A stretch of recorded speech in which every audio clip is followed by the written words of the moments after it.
Endurance Cast. Aqui você tem um conteúdo de qualidade com quem conhece do assunto.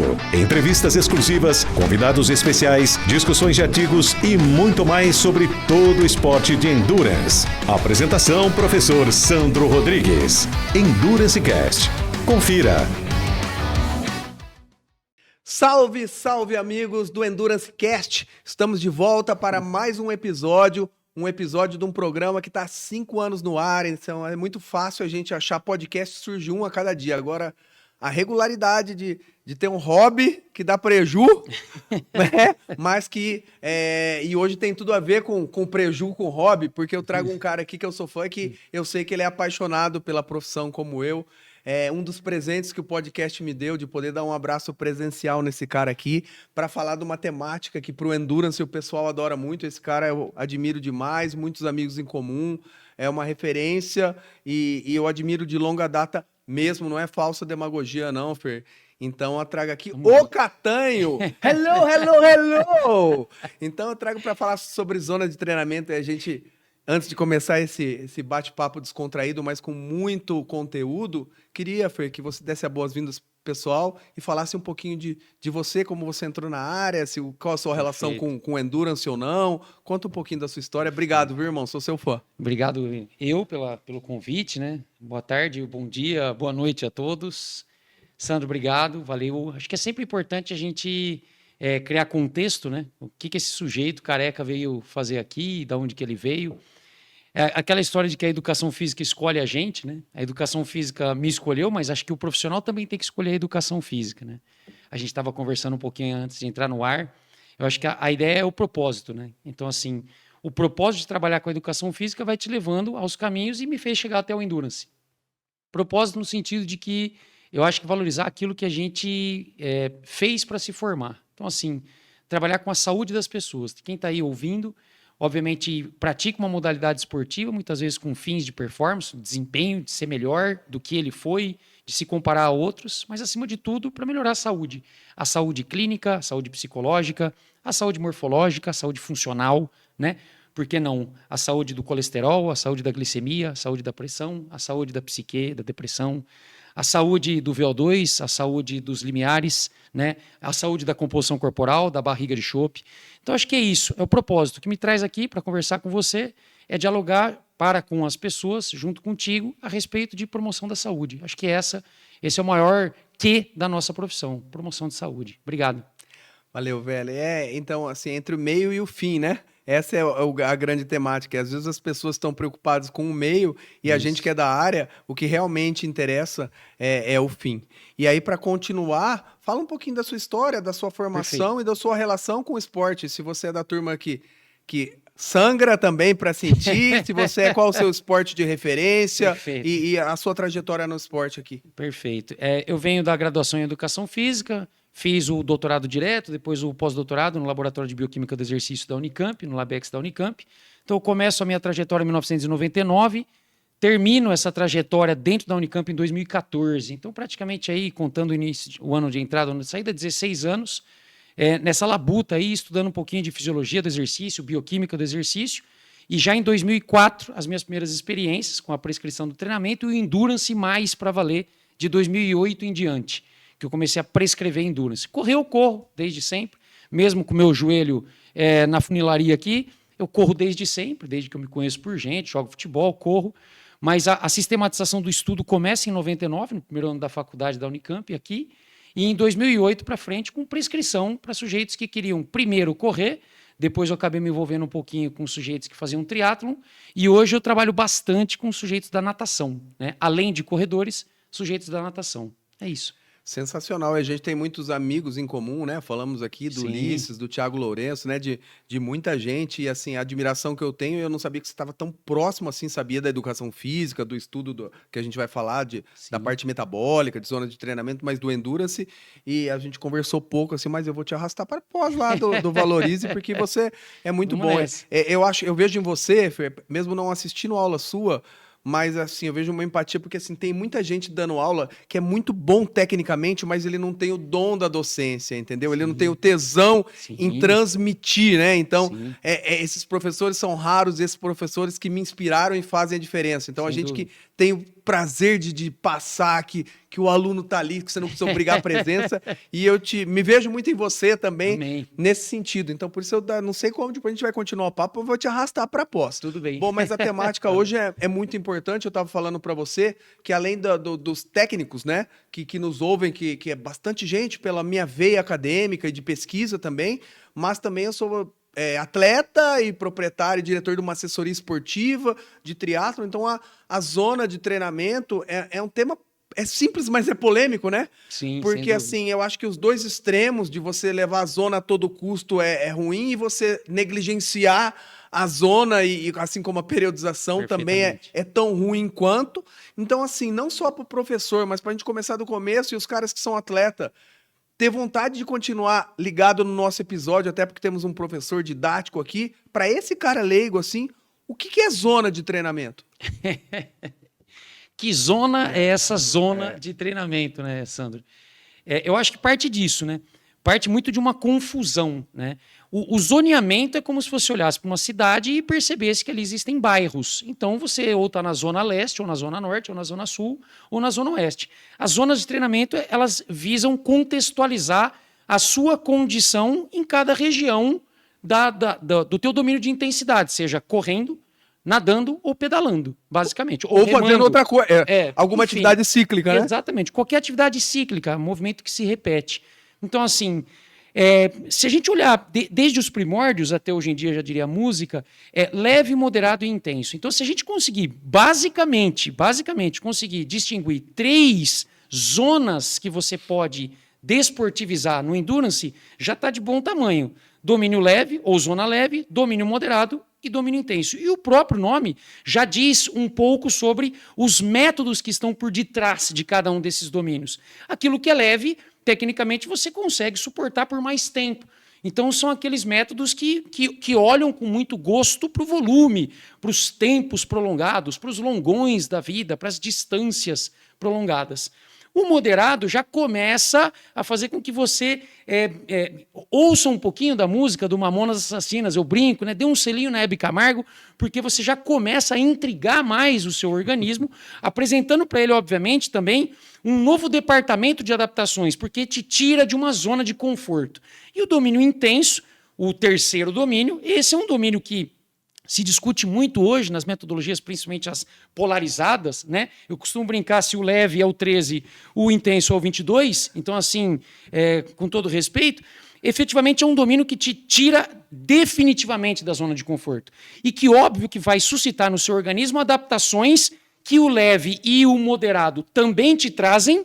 Então, existe uma intersecção entre eles, existe alguma coisa que é comum aos 3, só que, como qualquer ser humano, às vezes eu tenho uma característica que é comum à sua, mas certamente você tem uma característica que lhe é peculiar, que eu não tenho, e o inverso é verdadeiro. Portanto, treinar nas 3 zonas te faz um atleta mais completo. Por isso que elas existem. Sensacional. Agora eu gostei que o cara se soltou, porque agora ele ficou acelerado igual eu, já tá tremendo, que é dos meus. E eu vi ele assim na internet. Falei, não era esse gentleman que chegou aqui, não. Eu já gostei. Eu tenho certeza que vai se estender para nossa amizade, para a vida, essa relação aqui também, né? E duvido muito que ele não vá perder o horário do personal dele, que ele falou que vai ter que sair daqui, e que isso aqui vai se resumir em um episódio. Provavelmente eu corto em 2, porque a resenha vai ser boa aqui. Perfeito, Fer. E como a gente tem muita empatia, cara, eu acho que assim, às vezes as pessoas, e aí até os cientistas, os acadêmicos, eles se prendem muito por nomenclatura, mas se você tem a essência, igual você falou, de zonas e de domínios de intensidade. Sim. E tem gente que fica brigando porque você falou leve, moderado e intenso. Tem gente que fala moderado, pesado e severo. Isso. E daí, o que importa é dividir em 3. Qual a diferença para quem está nos ouvindo, tanto acadêmicos e pro atleta, entre domínio de intensidade e zonas de treinamento? Perfeito. Nenhuma diferença, não se preocupe. Então, assim, nós estamos falando da mesma coisa. É importante você chamar essa atenção, porque muitas vezes a gente acaba usando sinônimos no nosso linguajar do dia a dia, só que são sinônimos. Então, assim, O sinônimo para nós pode ser uma coisa óbvia, mas para quem está lá, fala, caramba, eu treinava nessa zona, agora eu estou naquele domínio. Você está no mesmo lugar, né? Você trocou o 6 pelo meia dúzia, né? Você trocou o Habibs pelo Almanara, continua sendo esfirra. Então, assim, acho que a ideia é entender que a gente pode falar de zonas, a gente pode falar de domínios. Concordo plenamente contigo, a literatura mais recente fala muito desses, né? Gosta muito de usar moderado, pesado e severo. Se você usa a terminologia leve, moderado e intenso e tem por detrás que a conotação do que está por trás do leve é alguma coisa duradoura, o moderado é um misto e o intenso é aquilo que tira você muito da zona de conforto, a nomenclatura que você vai dar pouco importa e as adaptações que serão sugeridas também estão à revelia, não importa. O leve ou o moderado trarão adaptações que são as mesmas. O intenso ou o severo trarão adaptações que são as mesmas. Então, se você chama de pesado, severo ou intenso, o moderado de leve e o do meio de moderado ou pesado, você está dentro exatamente das mesmas zonas de intensidade ou domínios de intensidade. Perfeito, foi muito bom. E aí, assim, eu acho que é onde pega e confunde o cara que... Principalmente o cara que é atleta, mas se interessa pelo contexto, que eu tenho muito atleta, assim, que isso é muito bom pro atleta. Ele se desenvolve mais, né? Tem até um princípio científico, né? Que quando você entende o propósito, você sabe o porquê que você tá fazendo. Perfeito. Né? Então, assim, mas aonde começa a pegar para esses caras, é que dependendo da escola, as zonas ela pode ter 5, 7, 9, 11. E os domínios, penso eu que não. Os domínios sempre são 3 porque eles estão atrelados ao metabolismo. Isso. Então explica um pouco, quando começa, assim, você falou que é a mesma coisa, mas como que zona tem 5 ou 7 e domínio tem 3? Os domínios mudam ou não? E aí? Sim. Você vai colocar mais de uma zona dentro do mesmo domínio. Então você vai pegar as zonas 1 e 2, que os relógios, eu não vou falar a marca, mas os relógios, frequencímetros... Mas pode, viu? Se pode. Aqui falar. Então o cara que usa o Polar, por exemplo, né, ele tem lá a zona 1 e a zona 2, muito provavelmente estão dentro do domínio leve para ele ou do domínio moderado, né? As zonas 3 e 4 estão dentro do domínio chamado aí de pesado ou moderado. As zonas 5, e se tiver a 6 e a 7, estão dentro do domínio intenso, né, ou o domínio severo. E isso, inclusive, tem trazido uma discussão, né? Claro, você depende muito da escola. Você pega uma escola, eu vou falar alguns nomes aqui, mas enfim, você pega uma escola do Gibala, ele vai olhar muito, né, para as zonas mais intensas, para o domínio mais intenso, aquelas zonas, né, a zona 4, a zona 5, a 6, a 7, eventualmente, e vai achar que é ali que você deve viver, ali que você deve residir. Inclusive, um trabalho recente fala... É muito além da zona 2, porque tem muita gente também falando da zona 2. Então, você pegar o David Bishop e os caras que amam falar de volume, né, amam falar de quantidade, os caras vão falar que você tem que viver dentro da perspectiva dos domínios leve e moderado. Eu acho que a ciência do treinamento é a ciência do contexto. Qual é a necessidade de treinar de maneira intensa? Eu quero aumentar meu VO2 e a minha capacidade anaeróbica e minha capacidade de tamponamento. Ou seja, suportar aquela queimação desgraçada que vem na musculatura. Por que não usar? Agora, se você vai performar uma prova de 1 hora, 2 horas, 3 horas, é lógico, é necessário que você tenha treinos que te peçam 1 hora, 2 horas, 3 horas. Mas você aí é no milho, professor. Não adianta ter muita combustão e a gasolina acabar no 30º minuto. Você precisa de 3 horas e meia de performance. Então, quer dizer... Você precisa ser 1 no milho. Então, por que não treinar também, né, na zona 1 ou 2 ou no domínio leve? De novo, a ciência do treinamento é a ciência da composição. O porquê de treinar intenso, o porquê de treinar leve, o quanto treinar intenso e o quanto treinar leve, em que momento treinar intenso e em que momento treinar leve. Acho que o que é lícito, lógico e tácito aqui entre nós é que tudo é importante. Olha para o prato. O prato precisa ter salada, proteína, carboidrato. O seu treino precisa ter leve, moderado e intenso. A gente se serve do treinamento como a gente se serve no almoço e na janta. Brunão, controla o tempo aí, que se deixar eu fico até de noite, hein, cara? Então, assim, sensacional. Então, Fer, já que tanta empatia, a gente... Não é empatia, né? A gente estuda a mesma coisa, então é só não inventar a roda que a gente vai falar a mesma coisa. Então, assim, Stephen Seiler, que foi um dos precursores de mais zonas, assim, ele mesmo fala que a quantidade de zonas é um processo didático para facilitar a comunicação do profissional com o atleta, né? Então, nesse sentido, para a gente ganhar tempo, eu quero aproveitar o máximo de você, o que nos interessa é entender os domínios. Porque a ciência está por trás dos domínios, a zona se adequou aos domínios. Então, assim, o que acontece depois o pessoal que é menos tecnicista, que corra atrás, mas para a gente também dar um pouco de conteúdo para os profissionais que nos ouvem, é importante você, atleta, entender por trás desse domínio moderado ou leve, pesado e severo, ou leve, moderado e intenso. O que acontece bioquimicamente de uma maneira mais simples, mas por trás de cada um desses domínios, que é quando o cara treina leve acontece isso e quando o cara treina pesado acontece isso. Eu acho que o exemplo do carro pode nos ajudar. O domínio leve, que ele abarca as zonas 1 e 2 principalmente, o domínio leve te ensina a ser um uno mille. Você consegue dar 5 voltas no planeta e ainda o carro nem entrou na reserva. Então, se você quer ter a tal da durabilidade que o pessoal tem falado hoje, da resiliência, a quarta força que o Andrew Jones fala, então, assim, você precisa ser longevo, você precisa aguentar, você precisa suportar. A modalidade é de endurance, é a capacidade psicofísica de suportar a fadiga. Então, treinar de maneira longeva em uma intensidade mais baixa te torna um cara clássico do endurance. Por que não? Então, assim, quais são as adaptações de quem treina na zona 1 ou 2 ou no domínio leve? Se tornar um cara resistente.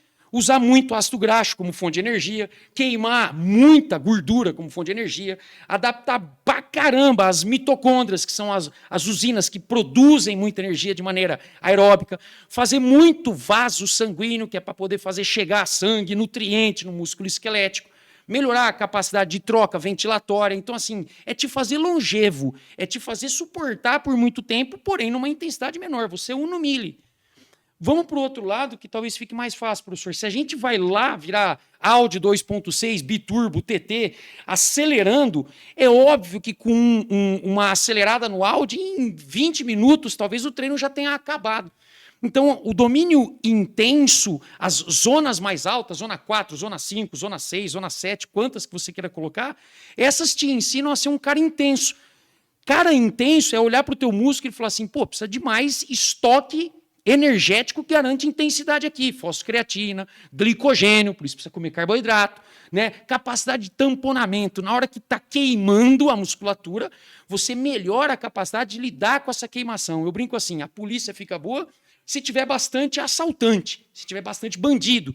Você vai melhorar a tua capacidade tamponante se você irritar o sistema, acidificar o sistema, sentir queimar, sentir torrar. Então, treinar nesse domínio de intensidade mais alto, mais intenso, te ensina a queimar, a torrar o sistema, obviamente, como uma defesa, você se defende disso, você melhora a capacidade tamponante. Por isso que a gente ouve falar aí hoje de beta-alanina, ouve falar de bicarbonato, né? Ouve falar da importância da mitocôndria, das hemácias, por isso que você faz o exame de sangue lá, dá uma olhada na hemácia, VTO hematócrito, porque esses são elementos que te ajudam a tamponar, a controlar a acidose, a controlar esses efeitos de queimação do exercício mais intenso. Então, acho que, de uma maneira geral, e outra coisa, desculpa, mais um detalhe importante. O sujeito do endurance, seja quem nada, corre, pedala, rema, ele tem vários momentos que ele precisa fazer esforço intenso, recrutar fibra de contração rápida. Então, treinar nessa faixa de intensidade mais alta, treina você a usar força, que é onde você precisa numa subida, quando você precisa ultrapassar um sujeito no ciclismo, quando você precisa fazer mais força numa prova de travessia aquática, que você está contra a correnteza, tecnicamente você precisa ter fibras treinadas para suportar aquele momento de maior força. Portanto, treinar nesses domínios de intensidade faz sentido. Até quando você atleta, vai ganhando notoriedade no esporte, passou do objetivo de completar uma prova para melhorar a sua performance, querer ser, aí passa, e aí tá na mão do profissional trabalhar com isso. E uma coisa que eu falo nas minhas aulas, né, que assim, a minha única briga com Jesus, eu que sou tão religioso, que estudo espiritualista, não religioso, né? E assim, acredito muito e foco nisso. A única briga minha com Jesus na educação física é assim, qualquer merda que o cara fizer, ou qualquer estímulo, sabe o que vai acontecer com o cara? O cara fala, vai morrer, eu falo, não, vai melhorar. Exatamente. Né? O problema é o quanto ele poderia melhorar se você aplicasse os estímulos corretos, pensados. Então, assim, é por isso que o cara anda com uma fantasia de personal, não estuda nada e faz qualquer merda na academia, e o cara melhora. Aí eu falo, imagina se ele aplicasse certo e estudasse o quanto ele ia poder melhorar. Então, assim, plasticidade humana, né? de novo, todos os estímulos são importantes, né? Depende o quando, o porquê. E aí você já respondeu, mas isso também está atrelado a uma coisa que chama periodização. Isso. Né? Então, às vezes você... E é comum a gente usar ondulação de cargas, e ondular cargas é aplicar esses 3 tipos de estímulo, mas em momentos... Como você associa esse contexto que você já deixou muito bem claro, didático, das zonas de treinamento, das diferentes intensidades e, consequentemente, diferentes volumes, a uma periodização, por exemplo? Por exemplo, se eu for associar isso a uma reflexão clássica, no período de base é muito comum a gente usar os domínios de intensidade menores, né? Então, o domínio leve ou as zonas 1 e 2, se a gente estiver zoneando, né, e não dominando. Por que isso? Porque, em tese, num período preparatório, você está querendo aumentar biogênese mitocondrial. Você quer colocar mais dessas organelas que fazem energia para você. E por mais ilógico que pareça, quando você aumenta a tua capacidade de ter mais mitocôndria no músculo, nesse período de base, lá na frente, mais perto do período competitivo, perto da prova importante do primeiro semestre, acho que é outra coisa importante, né, professor? Se fala de periodização, não adianta querer fazer uma prova todo final de semana, porque isso não é periodização, isso é desorganização do treinamento, isso é sorteio, isso é loteria do treinamento, pode ter qualquer outro nome. Mas isso te dá uma base para poder suportar a pancadaria que vai vir depois, que o Sandro vai prescrever treinos em rampa, treino com paraquedas, treino acima do limiar, treino de tiro, treino de sprint. Por quê? Porque a mitocôndria é a base da produção de energia. Quanto mais você opera o teu aumento de capacidade de produção de energia, para qualquer tipo de treino que você vai fazer, seja da musculação, seja treinos de corrida, se o teu sistema opera mais capacidade de produção de energia, isso te valoriza e te favorece em qualquer tipo de treino que você vai fazer, inclusive os treinos de corrida mais intensos. A gente fala muito, a literatura fala muito de melhora da vascularização, levar sangue, levar nutriente, mas também uma melhora de vascularização para remover um monte de lixo que você produz no músculo e precisa ser jogado fora pelo teu sistema hepático, por exemplo. Então você também precisa melhorar. Os treinos mais leves, essa base, elas estão muito atreladas a isso. A ativação das enzimas que moram lá dentro do músculo, que vão produzir energia.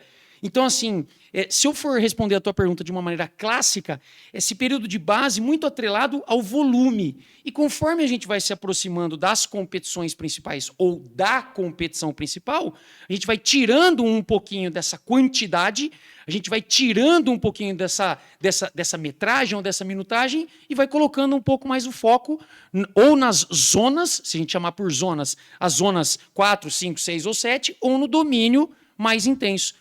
Os próprios autores que estudam essa questão falam muito que essa proposta polarizada, que tem em torno de 80% dos treinos no domínio leve e em torno aí de 20% no domínio intenso, isso tem muita aplicabilidade bem perto do período competitivo.